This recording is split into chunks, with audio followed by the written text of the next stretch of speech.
ആദം നബി അലൈഹിസ്സലാം സ്വർഗത്തുനിന്നാണ് ഹവ്വാ ബീവിനെ കല്യാണം കഴിച്ചത്. പക്ഷേ ആദം നബിയും ഹവ്വാ ബീവിയും സ്വർഗത്തിൽ വെച്ചുകൊണ്ട് ഇണചേർന്നിട്ടില്ലെന്ന് ഇബ്നു കസീർ റളിയല്ലാഹു അൻഹുവിൻ്റെ ഗ്രന്ഥത്തിൽ പറഞ്ഞിട്ടുണ്ട്. അൽ ബിദായത്തു വന്നിഹായ എന്ന ഗ്രന്ഥത്തിൽ പറഞ്ഞിട്ടുണ്ട്. ഒരു കല്യാണം കഴിച്ചിട്ടുള്ളൂ, ഒന്നിച്ച് കടന്നുറങ്ങിയിട്ടില്ല. കടന്നുറങ്ങിയിട്ടില്ല എന്ന് പറഞ്ഞാൽ ഉറങ്ങിയിട്ടില്ല എന്നുള്ള അർത്ഥത്തിലല്ല. നമ്മൾ കല്യാണം കഴിച്ചതിൻ്റെ ശേഷമുള്ള ഉറക്കമുണ്ടല്ലോ, ആ ഉറക്കം ഉറങ്ങിയിട്ടില്ല. നിങ്ങൾക്ക് മനസ്സിലാവുമെന്നാണ് ഞാൻ വിചാരിക്കുന്നത്. അങ്ങനെയൊക്കെയല്ലേ പറയാൻ പറ്റുള്ളൂ എന്നുള്ളതാണ്. പിന്നെ എവിടുന്നാ ഉറങ്ങിയത്? ആ ഉറങ്ങിയത് ആദം നബി അലൈഹിസ്സലാം സ്വർഗത്തിൽ നിന്ന് വന്ന് അന്നത്തെ ഇന്ത്യയുടെ ഭാഗമായിരുന്ന ഇന്നത്തെ ശ്രീലങ്കയിലെ ദജ്ന എന്ന പ്രദേശത്താണ് വരുന്നത്.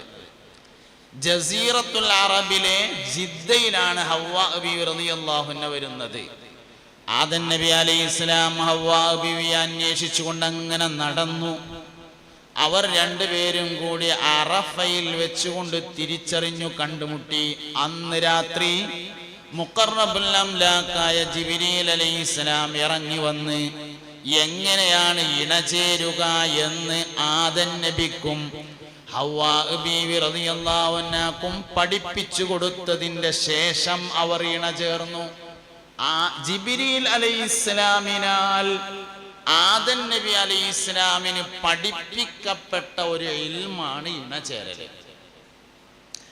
ആമുഖ ഭാഷണത്തിൽ മാഷ് പറഞ്ഞതുപോലെ സത്യത്തിൽ നമ്മുടെ വലിയൊരു പ്രശ്നം എന്താ വെച്ചാൽ നമ്മളാരും കുടുംബജീവിതം പഠിച്ചതുമില്ല, പഠിപ്പിച്ചതുമില്ല. നമ്മളെ വിചാരം നമുക്കൊക്കെ ജന്മന അറിയുന്നതാണ്. മനുഷ്യനല്ലാത്ത എല്ലാ ജീവികൾക്കും ജീവിക്കാൻ ആവശ്യമായ വിദ്യാഭ്യാസം. നാടൻ വർത്താനം പറയല്ലോ, നീർക്കോലിക്കുട്ടിക്ക് നീന്താൻ പഠിപ്പിക്കണ്ട.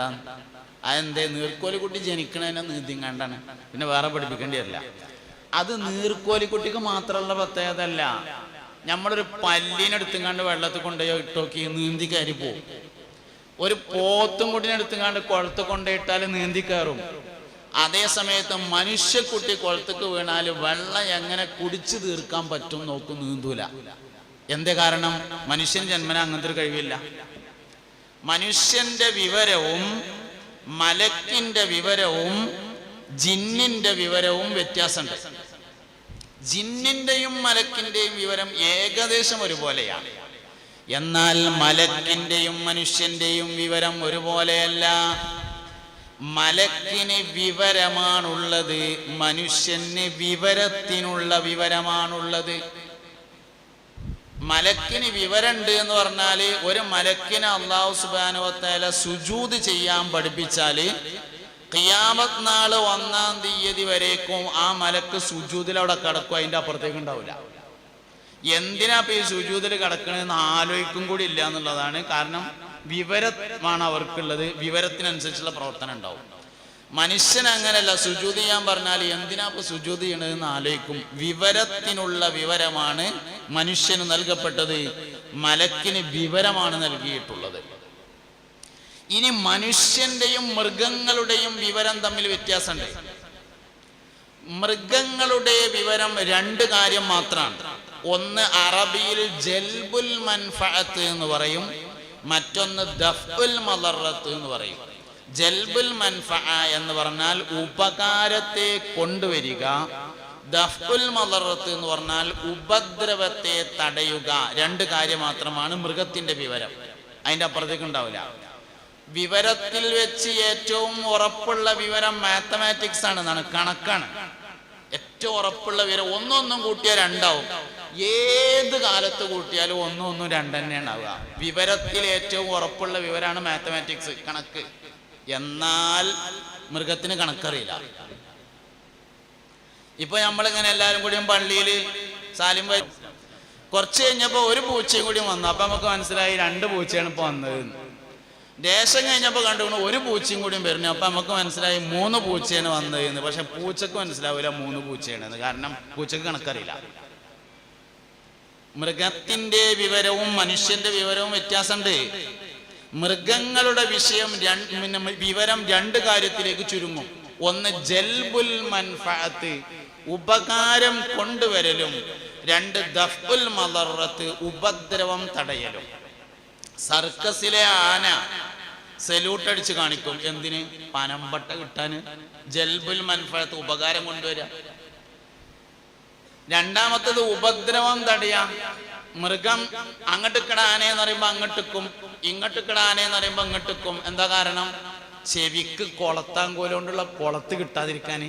ദഫ്ഉൽ മളറത്ത്, ജൽബുൽ മൻഫഅ എന്ന ഉപകാരം കൊണ്ടുവരണം, അല്ലാതെ നടക്കൂല. അതുകൊണ്ട് മനുഷ്യന് ഒരു കാര്യവും ജന്മന വിവരമില്ല, എല്ലാ കാര്യങ്ങളും മനുഷ്യൻ പഠിച്ചുണ്ടാക്കുന്നതാണ്. എങ്കിൽ കുടുംബജീവിതം നമ്മളാരും പഠിച്ചതുമില്ല, നമ്മളാരും പഠിപ്പിച്ചതുമില്ല. ആദം വല്ലിപ്പാക്ക് ജിബ്രീൽ അലൈഹിസ്സലാം പഠിപ്പിച്ചു കൊടുത്തതാണ്, ചെയ്യപ്പെട്ടു പോന്നിരുന്നതാണ്. പക്ഷേ കാലക്രമേണ ഈ വിദ്യാഭ്യാസം പോന്നിരുന്നതാണ്. പക്ഷേ കാലക്രമേണ ഈ വിദ്യാഭ്യാസം നഷ്ടപ്പെട്ടു പോയി. അതിനൊരുപാട് കാരണങ്ങളുണ്ട് നഷ്ടപ്പെടാൻ. ഇസ്ലാമിൻ്റെ കുടുംബ കാഴ്ചപ്പാടും സാമൂഹ്യ ശാസ്ത്രത്തിൻ്റെ കുടുംബ കാഴ്ചപ്പാടും തമ്മിൽ വ്യത്യാസമുണ്ട്. ഇസ്ലാമിൻ്റെ കുടുംബ കാഴ്ചപ്പാട് എന്ന് പറഞ്ഞത് ആദം നബിയും ഹവ്വാ ബീവിയിൽ നിന്ന് തുടങ്ങുന്നതാണ്. സാമൂഹ്യ ശാസ്ത്രത്തിൻ്റെ ഫാമിലി എന്ന കാഴ്ചപ്പാട് മനുഷ്യനും കുരങ്ങിനും ഒരു പൂർവപിതാവായ ചിമ്പാൻസി ഉണ്ടായിരുന്നു എന്നതിൽ നിന്ന് തുടങ്ങുന്നതാണ്. അങ്ങനെ പിന്നീടത് കാലക്രമേണ മനുഷ്യനായി രൂപം മാറി. ആ മനുഷ്യന്മാർ ഒറ്റക്കൊറ്റക്ക് ജീവിക്കുന്നവരായിരുന്നു എന്നാണ് സോഷ്യോളജി പറയുന്നത്. ഒറ്റക്കൊറ്റക്ക് ഇങ്ങനെ സഞ്ചാരികളായിരുന്നു ആദിമ മനുഷ്യന്മാർ, യാത്രക്കാരാണ്. അങ്ങനെ ഏതെങ്കിലും നാട്ടിൽ ചെല്ലും, അവിടെയുള്ള മൃഗങ്ങളെ കൊന്നു തിന്നും, അവിടെയുള്ള കായ്ക്കനികൾ പറിച്ചു തിന്നും അവർ ജീവിക്കും. വിഭവങ്ങൾ കുറയുമ്പോൾ അടുത്ത നാട്ടിലേക്ക് പോകും, പിന്നെ അവർ അടുത്ത നാട്ടിലേക്ക് പോകും. അങ്ങനെ മനുഷ്യൻ ജീവിച്ചു. മനുഷ്യന്റെ എണ്ണം ഇങ്ങനെ കൂടി വരികയും വിഭവങ്ങൾ കുറഞ്ഞു വരികയും ചെയ്തപ്പോൾ പരസ്പരം സഹകരിച്ച് ജീവിച്ചു. അങ്ങനെ കുടുംബങ്ങളുണ്ടായി. ആ സഹകരണം ശക്തിപ്പെടുത്തുന്നതിൻ്റെ രണ്ടാമത്തേലെ പെൺകുട്ടിയെയും രണ്ടാമത്തേലെ ആൺകുട്ടി ആദ്യത്തേലെ പെൺകുട്ടിയെയും കല്യാണം കഴിച്ചു. അവർക്ക് വീണ്ടും മക്കളുണ്ടായി. അങ്ങനെ ഉണ്ടായി അങ്ങനെ വന്ന് ലോകത്ത് മനുഷ്യന്മാരുണ്ടായി എന്നാണ് നമ്മൾ പറയണത്. അതുകൊണ്ട് ആ ചിമ്പാൻസി നമ്മളെ വാപ്പല്ല, ഉണ്ടായാലും കുഴപ്പമില്ല, ഉണ്ടായില്ലെങ്കിലും നമ്മളെ സംബന്ധിച്ച് പ്രശ്നമൊന്നുമില്ല. ഇതാണ് ഈ വിഷയത്തിൽ നമ്മുടെ കാഴ്ചപ്പാട്. ഈ സാമൂഹ്യ ശാസ്ത്രം പഠിച്ചാൽ സ്വാഭാവികമായിട്ടും വിവാഹത്തോട് എതിർപ്പുണ്ടാവുമല്ലോ. പുതിയ തലമുറക്ക് മാഷ് പറഞ്ഞമാതിരി വിവാഹത്തോട് താല്പര്യം കുറഞ്ഞു വരുന്നുണ്ട്, പ്രത്യേകിച്ച് പെൺകുട്ടികൾക്ക്. ആൺകുട്ടികൾക്ക് പിന്നെ ഒരു പരിധി വരെ കുഴപ്പമൊന്നുമില്ല, പെൺകുട്ടികൾക്ക് വിവാഹത്തോട് താല്പര്യം കുറഞ്ഞു വരികയാണ്. പെൺകുട്ടികൾക്ക് വിവാഹത്തോട് താല്പര്യം കുറഞ്ഞു വരുന്നതിന് കുറെ കാരണമുണ്ട്. വള വിറ്റിട്ട് ഉംറക്ക് പോകാൻ തയ്യാറാണ്, കൈച്ചേന് വിറ്റിട്ട് ഉംറക്ക് പോകാൻ തയ്യാറാണല്ലോ. കല്യാണം അത് പോകണ്ടെന്നാ പറയാ. എന്താ കാര്യം? ഉംറ ഇബാദത്താണെന്ന് മനസ്സിലായി, നിക്കാഹ് ഇബാദത്താണെന്ന് മനസ്സിലായില്ല എന്നുള്ളതാണ് പ്രശ്നം. നമ്മളെ നാട്ടിൽ നിന്ന് ഉംറക്ക് പോകുമ്പോൾ അധികവും കുവൈത്ത് എയർലൈൻസിനൊക്കെ ടിക്കറ്റ് എടുത്താൽ നല്ല പൈസ കുറവ് കിട്ടും. അപ്പോൾ കുവൈത്ത് എയറിന് എടുത്തു കഴിഞ്ഞാൽ കുവൈത്ത് എയർപോർട്ടിൽ 5 മണിക്കൂർ നിൽക്കണം. ഇവിടുന്ന് കുവൈത്ത് പോയി കുവൈത്തിൽ 5 മണിക്കൂർ നിന്നിട്ട് അവിടുന്ന് കണക്ഷനാണ് ഉണ്ടാവുക. ഇവിടുന്ന് കുവൈത്ത് എയർപോർട്ടിലേക്ക് എന്നാൽ കുവൈത്തിൽ കണക്ഷൻ ഫ്ലൈറ്റിലെ ആളുകൾ നിൽക്കുന്ന സ്ഥലം എന്ന് പറഞ്ഞാൽ ഒരു 15x15 വലുപ്പമുള്ള ഒരു റൂമിൽ ഏകദേശം ഒരു ഫ്ലൈറ്റിലെ പകുതി ആൾക്കാരും 2 ബാത്റൂമും ഉണ്ടാവും. 5 മണിക്കൂർ അങ്ങനെ നിൽക്കണം. അത് സാരമില്ല, കാരണം ഉംറ ഇബാദത്താണ്. ഉംറ ഇബാദത്താണെന്ന് മനസ്സിലായി എന്നുള്ളതാണ്. നിക്കാഹില്, വൈവാഹിക ബന്ധത്തില്, കുടുംബജീവിതത്തില് അങ്ങനൊന്നും സഹിക്കാൻ തയ്യാറില്ല. എന്തേ കാരണം? കുടുംബജീവിതം ഇസ്ലാമിലെ ഇബാദത്താന്ന് മനസ്സിലായില്ല എന്നുള്ളത് തന്നെയാണ് ഒന്നാമത്തെ പ്രശ്നം. ആദം വല്ലിപ്പ തുടങ്ങിയതാന്ന് മനസ്സിലായില്ല. 1,24,000 അമ്പിയാക്കൾ ലോകത്ത് വന്നിട്ടുണ്ട്. അതിൽ പെണ്ണെട്ടാത്ത 2 നബിമാര് മാത്രമേ ഉള്ളൂ. ഒന്ന് സയ്യിദുനാ ഈസാ അലൈഹിസ്സലാം, പിന്നീട് സയ്യിദുനാ യഹ്യ അലൈഹിസ്സലാം. അതിൽ യഹ്യ നബിയുടെ കാര്യത്തിൽ അഭിപ്രായ വ്യത്യാസമുണ്ട്. യഹ്യ നബി അലൈഹിസ്സലാം കല്യാണം കഴിച്ചിട്ടില്ലെന്ന് ഒരു ആയത്തിന്റെ തഫ്സീറിൽ പറഞ്ഞിട്ടുണ്ട്. പക്ഷേ ആ തഫ്സീർ തന്നെ പറഞ്ഞിട്ടുള്ള ആളുകൾ വിവാഹം കഴിച്ചിട്ടില്ല എന്നല്ല, അതിൻ്റെ അർത്ഥം വ്യഭിചരിച്ചിട്ടില്ല എന്നാണ് എന്ന് പറയുകയും ചെയ്തിട്ടുണ്ട്. അപ്പൊ യഹ്യ നബി കല്യാണം കഴിച്ചോ ഇല്ല എന്നുള്ളൊരു അഭിപ്രായ വ്യത്യാസമുണ്ട്. അഭിപ്രായ വ്യത്യാസം ഇല്ലാതെ കല്യാണം കഴിക്കാതിരുന്നിട്ടുള്ളത് ഒരു നബി മാത്രമേ ഉള്ളൂ, സയ്യിദുനാ ഈസാ അലൈഹിസ്സലാം. 1,24,000 അമ്പിയാക്കൾ വന്നതിൽ 1,23,999 നബിമാരും പെണ്ണെട്ടിയിട്ടുണ്ട്.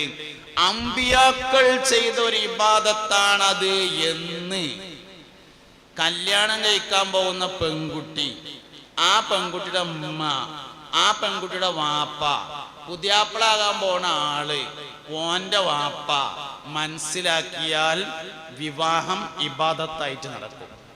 ഇത് മനസ്സിലായില്ലെങ്കിൽ വിവാഹം ആഘോഷമായിരിക്കും. അപ്പോൾ വെടിപൊട്ടും. വെടിപൊട്ടാതെ നിങ്ങൾക്ക് മനസ്സിലായല്ലോ. ആർഭാടങ്ങൾ, മനുഷ്യന് സഹിക്കാൻ പറ്റാത്ത ഓരോ കാര്യങ്ങൾ. എന്താ ഇസ്ലാമിലെ വിവാഹം ഇബാദത്താണ്, അത് മനസ്സിലായില്ല, അതാ പ്രശ്നം.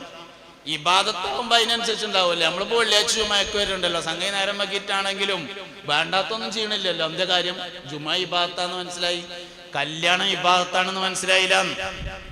വിവാഹവുമായി ബന്ധപ്പെട്ട എല്ലാ ഹൈറായ കാര്യങ്ങളും പറഞ്ഞിട്ടുള്ളത് ആഖിറത്തിലാണ്.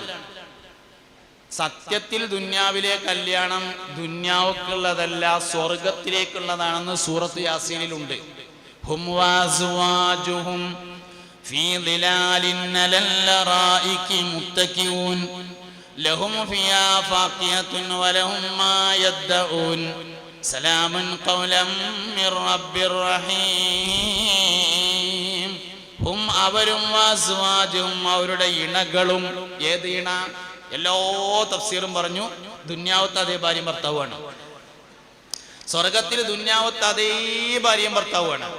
അതാണ് അസ്വാജ് എന്ന് പറഞ്ഞത്. ഫീ ദിലാലിൻ, മരത്തിന്റെ താഴ്ഭാഗത്ത്, അലൽ അറായികി അരീക്കത്ത് എന്ന കട്ടിലിന്മേൽ, മുത്തഖിഊന ചാരിയിരിക്കും. സ്വർഗത്തിൽ അവർ കട്ടിലിൽ ചാരിയിരിക്കും. ഇണകൾ. ഏത് ഇണ? ദുനിയാവിൽ അതേ ഭാര്യയും ഭർത്താവും. മക്കളുണ്ടാവില്ല. മക്കള് പെൺകുട്ടികൾ പോലെ പുതിയാപ്പളിനൊപ്പം അപ്പുറത്തെ കൊട്ടാരത്തില്, ആൺകുട്ടികൾ പോലെ പെണ്ണുങ്ങളൊപ്പം ഇപ്പുറത്തെ കൊട്ടാരത്തില് എപ്പോ വേണമെങ്കിലും കാണാൻ പറ്റും. നമ്മളെ പെരയിലല്ല, നമ്മളെ പെരയിൽ നമ്മൾ മാത്രമാണുള്ളത്. ഏറ്റവും ദറജ കുറഞ്ഞ ആൾക്ക് 1,00,000 ഖാദിമ്യങ്ങൾ ഉണ്ടാവുമെന്നാണ് സ്വർഗത്തില്. ഏറ്റവും ദറജ കുറഞ്ഞ ആൾക്ക് 1,00,000 ഖാദിമ്യങ്ങൾ സഹായത്തിനായിട്ടുണ്ടാവുമെന്നാണ്. അപ്പൊ നമ്മളെ കൊട്ടാരത്തിൽ നമ്മളെ പെണ്ണുങ്ങളൊപ്പം ഭാര്യ ഭർത്താക്കന്മാരായിട്ട് അങ്ങനെയാണ് ജീവിക്കുന്നത്.